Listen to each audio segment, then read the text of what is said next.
coucou, l'enterrement est terminé. Enfin, pas l'enterrement, la préparation, machin. Je t'expliquerai bien, c'est terminé. Là, je suis avec Sabrina, on va dans la famille. Et t'as vu comme il fait beau? C'est un truc de malade. Toute la semaine, il a pas fait beau à Toulouse et le jour de l'enterrement, il fait magnifiquement beau. C'est un signe. Ça veut dire quelque chose.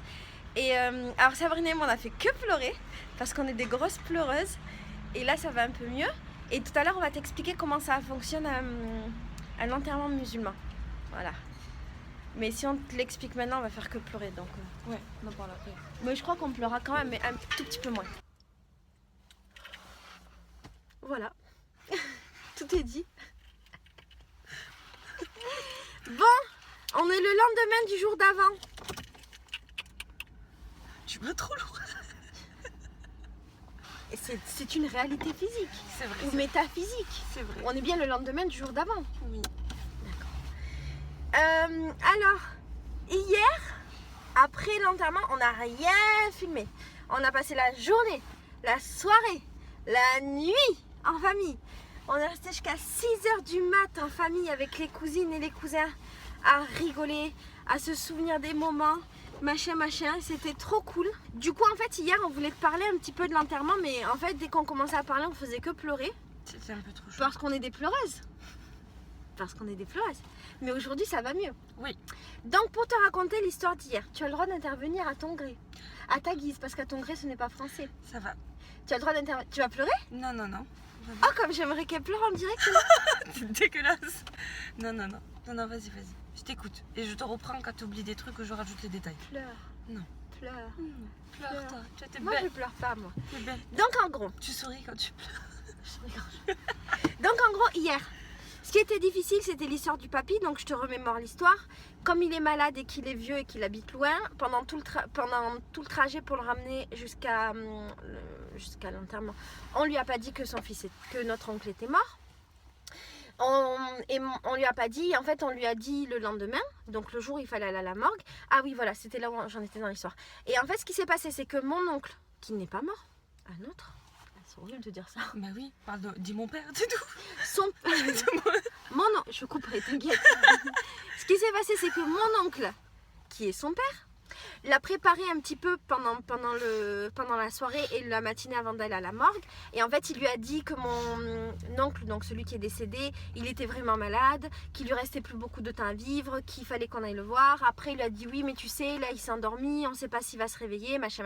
Voilà. Et ce qui est rigolo, c'est que notre grand-père, du coup, il nous a préparé, il a dit à son fils, préparez-vous les enfants à ce que votre frère, il meure. C'est ça, préviens tes oncles. Préviens les enfants, les cousins, les cousines, tout le monde. Prépare-les. Voilà, pour les préparer. Alors qu'en fait, c'était lui. Mais c'est intéressant, tu vois. Et par contre, oui, ça a été horrible parce que le matin, donc à 9h, on était tous à la morgue. Il est arrivé à la morgue, donc il savait pas que son fils était mort. Oh, c'est horrible. Ouais. Tu as pleuré? Non. Ça va mieux. Oui. Et ce qui a été très dur pour nous, c'est qu'il est arrivé, donc il a été voir le corps. Et quand il a vu le corps, il l'a touché. Et là, il a compris que son fils était mort. Et là, il a commencé à pleurer. Oh, et hurler. Et hurler et le pleurer. pire, je crois que c'est le cri du grand-père. Oh oui. Qui nous a achevés à nous. Et t'avais tout, donc il y avait le papy avec les grands, en fait, il y avait les grands dans la pièce avec le corps. Nous, les cousins, les cousines, on était restés dans l'autre pièce. T'as 2 pièces en fait. Et on était tous comme ça, dans nous-mêmes, en train de pleurer. C'était ça, on était chacun comme ça, là, on cachés essayait de pas faire nos... de bruit, de se retenir. Ouais, bon, on a tous pleuré. Hein. On a éclaté. Et dès que le papy, en fait, il a crié, on a tous pleuré. Ouais. Et en fait... il a fait que pleurer, après on a pleuré, mais c'était intéressant parce qu'en fait, moi j'avais jamais fait d'enterrement, donc j'avais jamais vécu ça, et on passait du rire aux larmes, c'est vrai, hein, parce que dès qu'on rentrait dans la pièce machin, ou qu'on entendait le papy pleurer, on pleurait, et après quand on revenait entre cousins, cousines, tonte, oncle, machin, on était en famille, du coup on rigolait. C'est ça, on se rappelait les souvenirs. C'est ça. Et en fait, on a passé la matinée là-bas, donc à la morgue jusqu'à midi. Et donc voilà, on rigolait, on pleurait. Et c'était vachement bon en fait de pleurer parce que c'est comme si on avait tout évacué. C'est vrai en fait. Hein. Oui. Et une fois qu'on a eu évacué, j'avais plus envie de pleurer. Moi j'étais vachement sereine. Hein. Tellement que tu as pleuré, tu sais, tu t'es vidé. On était claqués. Hein. Ouais, par contre ça c'est vrai qu'on était, surtout toi t'étais vraiment fatiguée. On était très fatigués. Et alors pour te raconter un petit peu l'enterrement musulman, moi j'en avais jamais vécu, je savais absolument pas comment ça se passait. Et en fait dans ma tête j'ai que les images des enterrements chrétiens parce que c'est ce que tu vois à la télé. Ouais. Et c'est hyper beau. Un enterrement musulman, c'est un truc de malade. C'est vachement beau. J'ai trouvé ça hyper respectueux. Donc en gros, ils nous ont présenté le corps. Donc le corps, on pouvait le veiller, c'est ça? Oui. Depuis plusieurs Oui, jours. En fait, la différence entre les catholiques, si je me trompe pas, c'est que eux, ils l'amènent chez eux directement. Et ils sont tous en famille dans la maison avec eux. Et que nous, ça Oui, se mais ils passe font à la pas morgue. tous ça, non?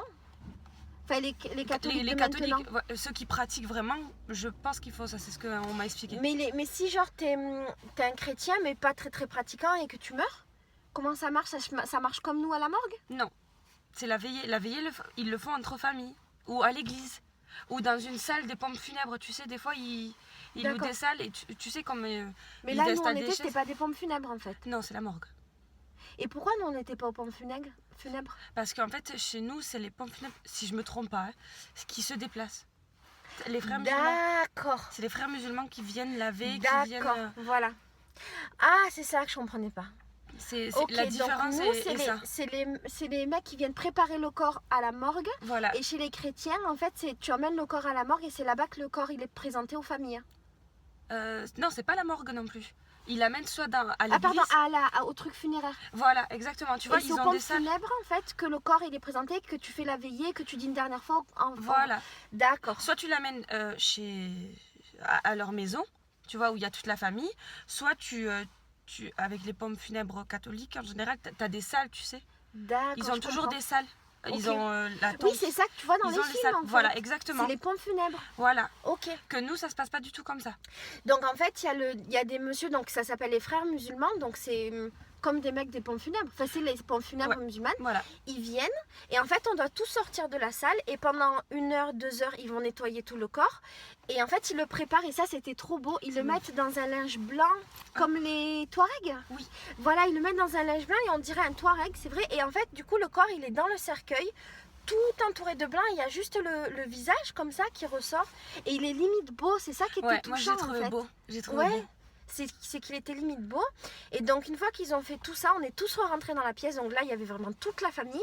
Et on a pu rester avec le corps pendant encore 10 minutes, un quart d'heure, d'en faire des bisous et lui dire au revoir, en vérité. Et après, pendant qu'on était là, Faire le bisou quand même, c'était dur. oui, c'était dur, mais il y en a. Enfin, moi, je l'ai pas fait. Hein. Moi, je suis pas capable, mais les tantes, elles l'ont fait. Tu vois, les sœurs Les sœurs et frères, oui, ils ont fait. Nous, ils ont fait le bisou. c'était un peu plus sensible. On était trop dur. C'est trop dur. Ouais. C'était trop dur. Ouais, c'est trop dur pour nous. Nous, les petits, on l'a pas fait. Et après, ils ferment le cercueil pendant qu'on est là. Et j'ai trouvé ça bien, en fait, qu'ils ferment le cercueil pendant qu'on est là. Ben, moi, c'est ce qui m'a achevé. Ouais. Quand ils l'ont fermé, c'est ça qui m'a C'est là achevé. où toi, t'as craqué. Ouais. Parce qu'en fait, t'as pris vraiment conscience que c'était fini. Ouais. J'avoue, ça fait C'est le plus dur. Et c'est là que mon père, qui est très très dur et qu'on n'a rien vu, qui a eu les yeux qui brillaient. Ah, Juste oui. les yeux qui brillaient, hein. Tu peux pas dire. Parce On qu'en verra fait, pas son plus. père, c'est le grand frère de la famille, donc c'est le grand. Et du coup, il est resté hyper Dur. il a pas pleuré, machin. Et tous les autres frères et sœurs, donc nos oncles et nos tantes, ils ont pleuré. Et ça, par contre, c'était dur. De voir nos tantes pleurer, un peu moins parce que c'est des femmes, j'avoue. Mais de voir les tontons pleurer, là, c'était Parce que chez chaud. nous, c'est une grosse fierté. Les Algériens, c'est fierté et honneur, tu Ouais, vois. j'ai Donc, jamais vu mes oncles faibles, quoi. donc du coup, quand tu les vois, c'est que... Bon, déjà, tu vois que c'est des êtres humains. Mais en plus, ça nous achève parce que nous, on n'a jamais vu ça. C'est vrai. Et alors, le grand-père, qui est l'aîné, le pilier de la famille... Le grand-père qui pleure, non mais Ça, c'est le plus dur. C'était le pire. C'est ce qui m'a le plus touchée finalement. La mort en elle-même, ça m'a beaucoup touchée, mais c'était dur, tu vois. Mais le pire de tout pour moi, c'est le souvenir, le pire de ce week-end, c'est le papy qui pleure. Ouais. Parce que notre papy, ce qu'il faut savoir, c'est que notre papy, c'est genre... c'est un bonhomme, quoi. C'est le mec, c'est un Algérien des montagnes. Voilà. Quand il était jeune, c'était une baraque dans ma tête, même si Mais t'as maintenant vu c'est un comment il est vieillard. encore grand? Notre grand-père, il Ouais. fait encore 1m86, hein. Ouais. Il est hyper grand, il est pas tassé. Il est très carré, très machin. C'était le chasseur, et donc moi j'ai l'image du papy avec son fusil dans la main et le perdrix de l'autre côté, les chiens de... Et donc nous on l'a toujours vu fort et on n'a jamais vu notre papy faible. Ça n'est jamais arrivé. Ouais. On l'a jamais vu comme ça. On l'a jamais vu. Et ce qui est bizarre aussi pour nous, c'est que, je sais pas si ça te l'a fait, mais là, ça fait longtemps qu'on l'avait pas vu. Moi, ça faisait longtemps que je l'avais pas vu parce qu'il vit en Algérie maintenant. Et en fait, il devient un vieillard. Et donc, il a vachement maigri. Il a besoin qu'on le tienne pour marcher. Et du coup, quand j'ai fait le trajet avec lui, c'était bizarre parce que je me sentais la petite fille. Donc, j'avais honte. T'as un autre regard, ouais. J'avais honte, en fait, de l'aider. C'est bizarre, hein. J'avais honte de l'aider parce que je me disais, mais c'est pas à moi de le faire. C'est un grand et moi, je suis une petite. Et en vérité, ça fait partie de l'ordre des choses parce que quand tu es vieux, tu redeviens dépendant des jeunes. Ouais. Et c'est normal, mais j'avais peur qu'ils le prennent mal. En fait, voilà, c'est ça, c'est que j'avais trop peur qu'ils le prennent mal. Genre, je suis un bonhomme, qu'est-ce que tu veux? Et j'ai essayé de prendre des gants, tu vois, pour lui dire, papy, ça va. Par exemple, à un moment, il est parti aux toilettes, il est resté longtemps. Et j'avais peur, on sait jamais, c'est un vieux, s'il tombe, s'il se fait mal, machin. Du coup, je suis rentrée dans les toilettes des hommes. J'avais honte quand même, c'est notre papy, on est des Arabes, quoi. Je suis rentrée dans les toilettes des hommes pour dire, papy, ça va, machin. Et c'est juste bon qu'il a mis du temps. Et donc voilà, c'est hyper bizarre pour nous. C'est difficile, oui, parce qu'on n'a pas la... Surtout encore plus toi, parce que toi, ça faisait longtemps que tu l'avais pas vu et t'avais pas cette Moi, image. ça faisait longtemps, j'avais pas cette image-là. J'avais toujours les... Enfin, dans ma tête, je crois qu'il aura toujours 50 ans. Enfin, j'ai le souvenir quand il avait 40-50 ans, que c'était 50 ans plutôt, que c'était genre un bonhomme, quoi. Il avait la bougeotte. C'était le papy, genre le chasseur de la montagne. Mon grand-père, il a fait la guerre, il a des tatouages, c'est un dur à cuire, tu vois. Il a un tatouage, il a des tatouages. Non, il a... Eh ben, t'es une mytho. C'est pas Il vrai. a plein de tatouages ici, des tatouages de guerre. Et oui, parce que la Il n'y dernière a fois... que toi qui l'as vu en fait. Mais non, parce que la dernière fois, on a été le voir à l'hôpital et donc il avait sa tenue d'hôpital, là, le truc. Et quand ça descendait, je lui dis, mais papy, t'as des tatouages? Et moi, j'étais choquée, genre t'es un voyou, mec. Et j'ai dit, papy, c'est quoi tous ces tatouages? En fait, il a des tatouages de prisonnier, un peu, tu sais, les tatouages de guerre et tout. Je savais pas ça. Putain, Si, il a... Mais mais tu vois, papy et moi, on a une relation, il y a un truc entre nous qui fait que... tu vas faire le trajet à 90, tout le retour. Oh, à l'aller, il m'a fait faire tout le trajet, donc Marseille-Toulouse à 90 à l'heure. Et je devais rouler derrière les camions. De nuit, j'étais défoncée, il était 3h du mat, je tenais mon volant comme ça, j'essayais de garder les yeux ouverts. En plus, il parle pas. Il parle pas, mais il regarde tout. Ouais, il a surveillé, hein. Il a tout surveillé. Dès que t'as accéléré. T'es trop à gauche, va sur la droite. Et pourquoi tu veux doubler? Il m'engueulait. Parce qu'en plus, il y voit mal. Et quand je doublais les camions, il voyait pas qu'il y avait des camions. Il me disait, mais pourquoi tu vas sur la droite? Pourquoi t'accélères? Mais papy, il y a un camion. Ah. Je me reconnais Et ce trop qui est là. chaud aussi, c'est qu'il n'entend plus. Ouais. Donc dès que je lui disais une phrase, il comprenait pas. Du coup, je lui disais en version plus simple parce que j'avais un peu la flemme, tu vois. Il comprenait pas. Au final, je lui disais, ça va. Tu faisais un monologue, tu parlais toute seule. Au final, ouais, je parlais plus. Bon, bref. Donc voilà. Et là, du coup, on est dimanche matin, à midi, après-midi. Il doit être 1h ou 2.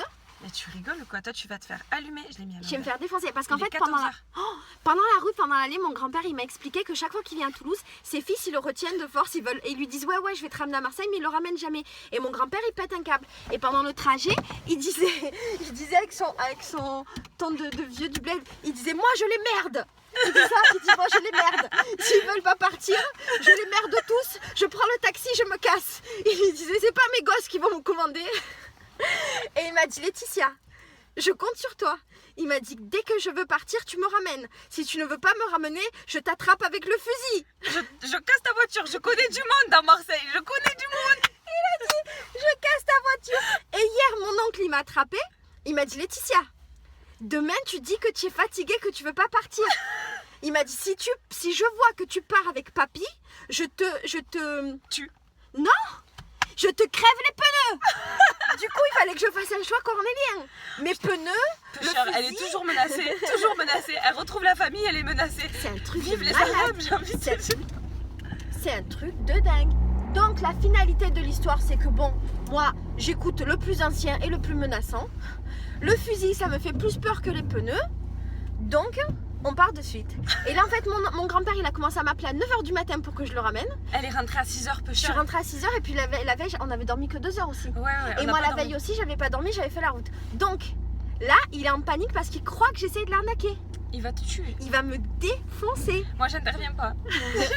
J'interviens Il pas. croit qu'en fait, on lui fait un coup de Gambie pour pas le ramener.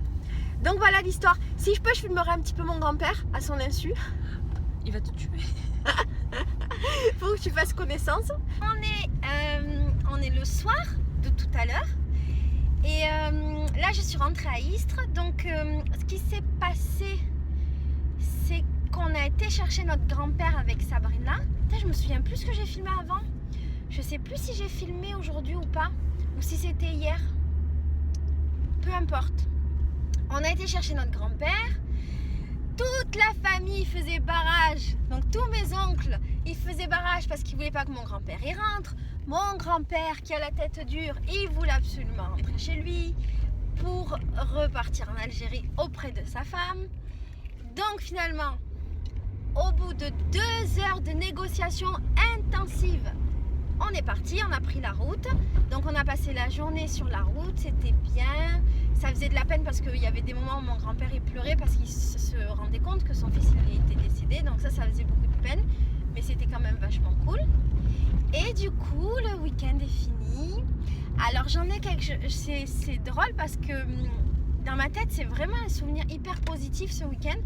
Parce qu'en fait, on était réunis pour quelque chose de triste.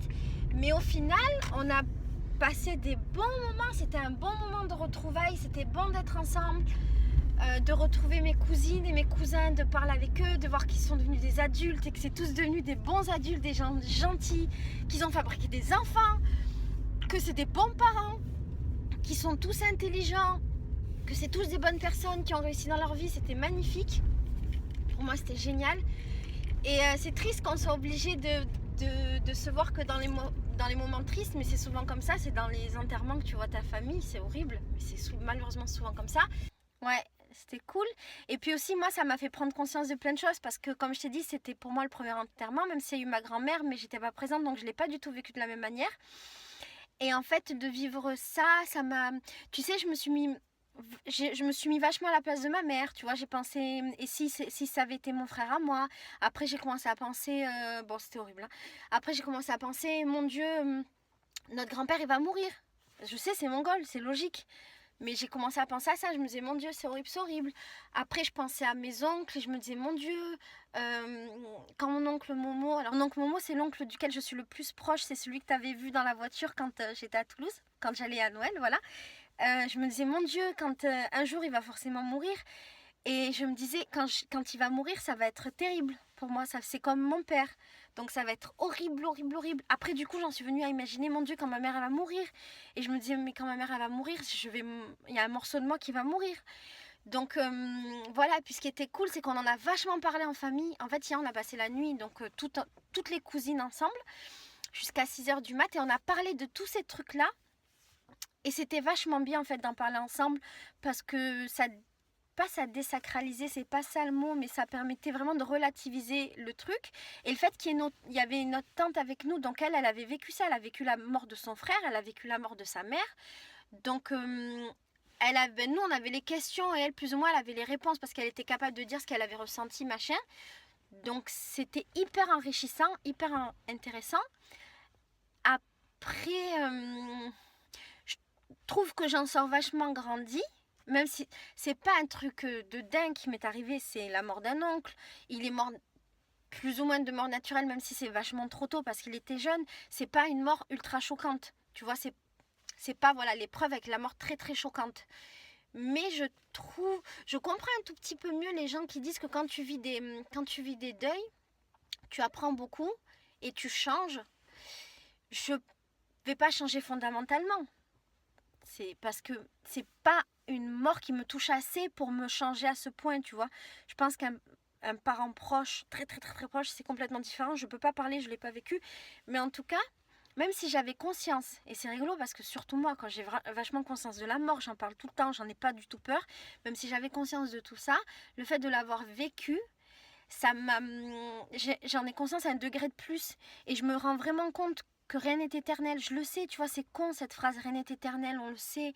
Mais en vérité, elle est essentielle, rien n'est éternel. C'est-à-dire que tu vois un arbre, ben cet arbre, il a l'air robuste, tu crois qu'il durera toute la vie parce que ça fait 100 ans qu'il est là, parce qu'il est énorme, parce qu'il a survécu à tout. Mais un jour ou l'autre, il va tomber. Et c'est le cycle de la vie. Et c'est comme ça, la vie, elle te donne, elle te reprend. On te donne la vie, on te la reprend. En tant que parent, on te donne des vies, donc des enfants, et puis on peut te les reprendre et ça fait partie de la vie. même si c'est terrible. Ça fait partie aussi du jeu de la vie. Mais le problème, c'est qu'on n'en a pas conscience tous les jours parce qu'on l'oublie et on ne prend pas assez soin de ses proches. Tu vois? Regarde, ma famille, je les vois une fois tous les 10 ans, quoi. Enfin, mes nièces, je les avais pas vues toutes les petites nièces et les petits neveux, je ne les connaissais pas, je les avais jamais vus physiquement. La plus grande, elle a 6 ans ou 7 ans. Ça veut dire que ça fait 6 ans que j'ai pas vu ma famille. C'est inadmissible, en vérité. Parce que le temps passe super vite et qu'on se rend pas compte. Et si tu te poses la question de comment cette meuf en 6 ans, elle a pas pu voir sa famille, c'est une question qui est légitime, qui est juste. C'est parce qu'on est loin. Et encore maintenant, je me dis qu'en fait, non. C'est parce qu'on est loin et qu'en fait, c'est trop bizarre. On a tous grandi, les cousins et les cousines. On a construit nos vies. Et comme on n'était pas proches physiquement, eh ben, on s'est oublié. C'est vraiment ça. On s'est oublié. Trop bizarre. Et en fait, on ne devrait pas s'oublier. La famille, c'est tellement important. Donc, mon oncle, qui était une personne très gentille, qui rigolait tout le temps, et bien même quand il est mort, il a réussi à ce qu'il y ait un jour trop beau. Il faut savoir qu'il a plu tous les jours avant et tous les jours après l'enterrement. Le jour de l'enterrement, il faisait un soleil magnifique, il faisait chaud alors qu'il faisait hyper froid les autres jours. Donc mon oncle, il est mort. Il a réussi à réunir toute sa famille, à nous faire un méchant soleil et à ressouder tous nos liens. Comme quoi. Voilà. Allez, on reste sur ça, c'est le mot de la fin. Ciao!